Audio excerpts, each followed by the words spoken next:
विद्यार्थियों, पिछले वीडियो में हमने बात की थी तीसरा चैप्टर आनुवांशिकी, जिसमें पहले वीडियो में हमने बात की थी मेंडलवाद की। दूसरे वीडियो में हमने बात की थी आनुवांशिकी शब्दावली और तीसरे वीडियो में हमने बात की थी मेंडल के आनुवांशिकता के नियम। आज अपन बात करेंगे मेंडल की जो आनुवांशिकता के जो 3 नियम दिए गए थे, प्रभाविता का नियम, पृथक्करण का नियम और स्वतंत्र अपव्ययन का नियम। इन 3 नियमों का क्या महत्व है। पहला मेंडल के आनुवांशिकता के नियमों के महत्व की बात करते हैं। तो पहला नियम क्या था? प्रभाविता का नियम। प्रभाविता का नियम क्या था? इस नियम के अनुसार वह लक्षण जो F1 पीढ़ी में अपनी अभिव्यक्ति प्रकट करता है प्रभावी लक्षण कहलाता है, और जो अभिव्यक्ति प्रकट नहीं करता है वह अप्रभावी लक्षण कहलाता है। इसका क्या महत्व है कि प्रभाविता के नियम से अनेक हानिकारक व घातक जीन, हमारे शरीर में अनेक हानिकारक और घातक जीन होते हैं, लेकिन वो अप्रभावी अवस्था में होते हैं। कौन सी अवस्था में होते हैं? वो अप्रभावी अवस्था में होते हैं, और प्रभावी जीन की उपस्थिति में वो अपना प्रभाव नहीं दर्शा पाते हैं, जिसके कारण मनुष्य में विभिन्न प्रकार की बीमारियां नहीं होती है। काफी प्रकार की हानिकारक बीमारी होती है, लेकिन उनके जीन अप्रभावी अवस्था में होते हैं। तो अप्रभावी अवस्था में होने के कारण प्रभावी जीन की उपस्थिति में अपना प्रभाव नहीं दिखा पाते हैं। दूसरा, पृथक्करण के नियम से जीन संकल्पना की पुष्टि होती है। जीन संकल्पना क्या है कि मानव के अंदर प्रत्येक जो लक्षण है वो एक जीन के द्वारा कंट्रोल होता है, अर्थात अलग अलग लक्षण के लिए अलग अलग प्रकार की जीन पाई जाती है। तीसरा, मेंडल के नियमों से संकरण संतति प्राप्त, कि मेंडल का नियम है वो संकरण के ऊपर आधारित है। तो संकरण के दौरान जो संतति प्राप्त होती है उसको कहते हैं संकर संतति, और संकर संतति में उत्पन्न नए लक्षणों के बारे में पता चलता है। इस जो नई संतति प्राप्त हुई है उस नई संतति में कौन कौन से नए लक्षण देखने को मिले। चौथा, यदि अपन बात करें कि मेंडल के नियमों से संकर संतति में उत्पन्न लक्षणों के बारे में पता लगता है कि संकरण विधि से अनुपयोगी लक्षणों को हटाया जा सकता है, और उपयोगी जो लक्षण है उनको एक साथ एक ही जाति में अपन प्रवेश करवा सकते हैं। ये मेंडल की ये जो संकरण है, इस संकरण के आधार पर क्या करते हैं अपन, कोई भी हानिकारक जो लक्षण है, अनुपयोगी जो लक्षण, उसको हटा देते हैं और उसके स्थान पर कोई नया लक्षण वो एक ही जीन में अपन ट्रांसप्लांट कर सकते हैं। तो ये भी क्या है, मेंडल के नियमों के ऊपर ही आधारित है। इसके अलावा अपन बात करते हैं कि अनेक रोग प्रतिरोधक जो किस्में हैं या उन्नत लक्षणों वाली जो किस्में हैं उनका डेवलपमेंट भी अपन के मेंडल के नियमों के ऊपर आधार पर ही करते हैं। इसके अलावा मानव जाति में सुधार के लिए एक शाखा है यूजेनिक्स, सुजननी की, वो भी मेंडल के नियमों के ऊपर ही आधारित है। अब इस पार्ट का लास्ट टॉपिक है बैक क्रॉस। कौन सा है? बैक क्रॉस, संकर पूर्वज संकरण।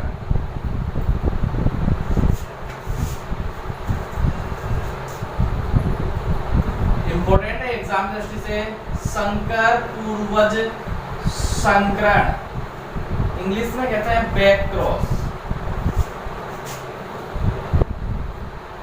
बैक क्रॉस किसे कहते हैं?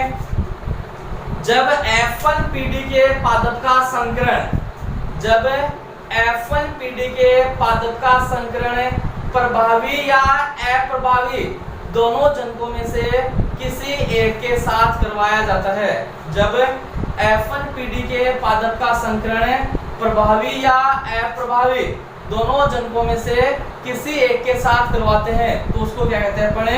बैक क्रॉस कहते हैं। जैसे मेंडल क्या कहता था, शुद्ध लंबे पादप का संकरण शुद्ध बौने पादप के साथ करवाया था, तो इसका युग्मक ये बनाया, इसका युग्मक ये बनाया, और ये क्रॉस करवाते हैं तो कैपिटल टी स्मॉल टी ये अपने पास F1 पीढ़ी है। ठीक है, F1 पीढ़ी, ये है P1 पीढ़ी, जनक पीढ़ी, ये प्रभावी और ये अप्रभावी। तो जब क्या है, F1 पीढ़ी के पादप का संकरण प्रभावी या अप्रभावी दोनों जनकों में से किसी एक के साथ करवाते हैं तो उसे क्या कहते हैं अपन?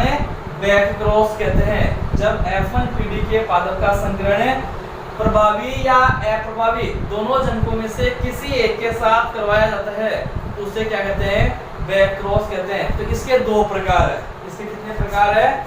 2 प्रकार है। बैक क्रॉस के 2 प्रकार है। पहला है आउट क्रॉस, बाह्य संकरण। पहला कौन सा है? बाह्य संकरण, इंग्लिश में कहते हैं आउटक्रॉस। किसे कहते हैं? जब F1PD के पादप का संकरण, F1PD कैसी थी? कैपिटल टी और स्मॉल टी। ये क्या है? F1PD। F1PD के पादप का संकरण प्रभावी जनक के साथ, कैपिटल टी ये है प्रभावी जनक। F1PD के पादप का संकरण प्रभावी जनक के साथ करवाया जाता है तो उसे क्या कहते हैं? अपन आउटक्रॉस कहते हैं। इसके युग्मक बनाते हैं तो इसके युग्मक 2 बन गए। कितने युग्मक बन गए? 2। एक कैपिटल टी युग्मक बन गया, एक स्मॉल टी युग्मक बन गया। इसके युग्मक बनाते हैं तो स्मॉल टी युग्मक बन गए। ये बन गया इसके युग्मक। क्या बन गया? इसमें क्रॉस करवाते हैं तो इसके लिए क्रॉस करवाते हैं तो इसकी F2PD आएगी।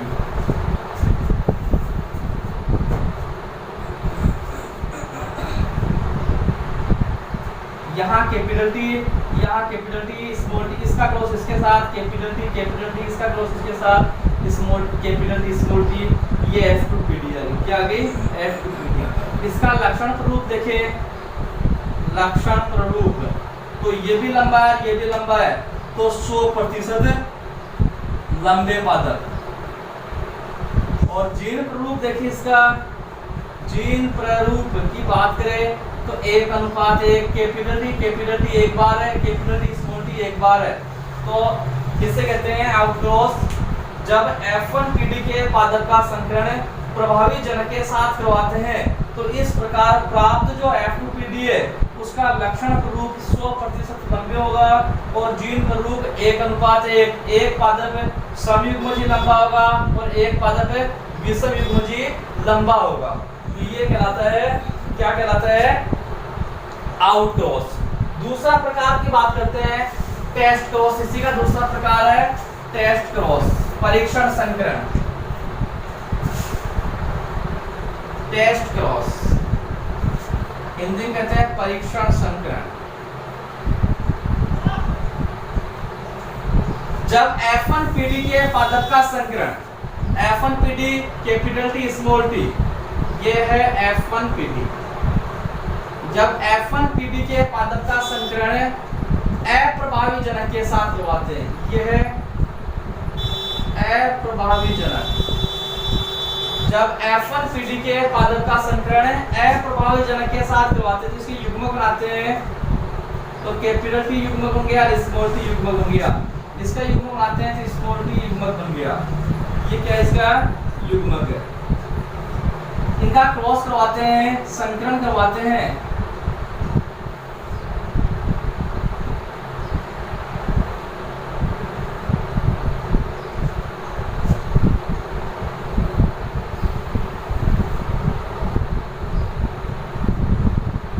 इधर स्मॉल टी, इधर capital T small T, capital T small T, small T small T. इसका लक्षण प्ररूप की बात करें, लक्षण प्ररूप क्या है? 1:1। ये विषमयुग्मजी लंबा है, ये समयुग्मजी बोना है। और जीन प्ररूप की बात करें तो जीन प्ररूप भी क्या है? 1:1। अर्थात टेस्ट क्रॉस तो किसे कहते हैं? जब F1PD के पादप का संकरण अप्रभावी जनक के साथ करवाते हैं तो उसे टेस्ट क्रॉस कहते हैं, जिसका लक्षण प्ररूप और जीन प्ररूप अनुपात 1:1 प्राप्त होता है। जबकि आउटक्रॉस में क्या होता है कि F1PD के पादप का संकरण प्रभावी जनक के साथ करवाते हैं तो उसका लक्षण प्ररूप अनुपात 100% लंबे होते हैं, जबकि जीन प्ररूप अनुपात 1:1 उसमें 50% समयुग्मजी लंबे, 50% विषमयुग्मजी लंबे प्राप्त होते हैं। तो इस प्रकार से क्या होगा? ये बैक क्रॉस। किसे कहते हैं? Back cross. जब F1PD के पादप का संकरण प्रभावी या अप्रभावी दोनों जनकों में से किसी एक के साथ करवाया जाता है तो उसे बैक क्रॉस कहते हैं। बैक क्रॉस 2 प्रकार का होता है, आउटक्रॉस और टेस्ट क्रॉस। आउटक्रॉस किसे कहते हैं? जब F1PD के पादप का संकरण प्रभावी जनक के साथ करवाया जाता है तो उसे बैक क्रॉस कहते हैं। बैक क्रॉस का लक्षण प्ररूप अनुपात 100% लंबे और जीन प्ररूप अनुपात 1:1 प्राप्त होता है। और टेस्ट क्रॉस का जब F1PD के पादप का संकरण अप्रभावी जनक के साथ करवाया जाता है तो उसका लक्षण प्ररूप अनुपात 1:1, जीन प्ररूप अनुपात 1:1। उसे टेस्ट क्रॉस कहते हैं। धन्यवाद।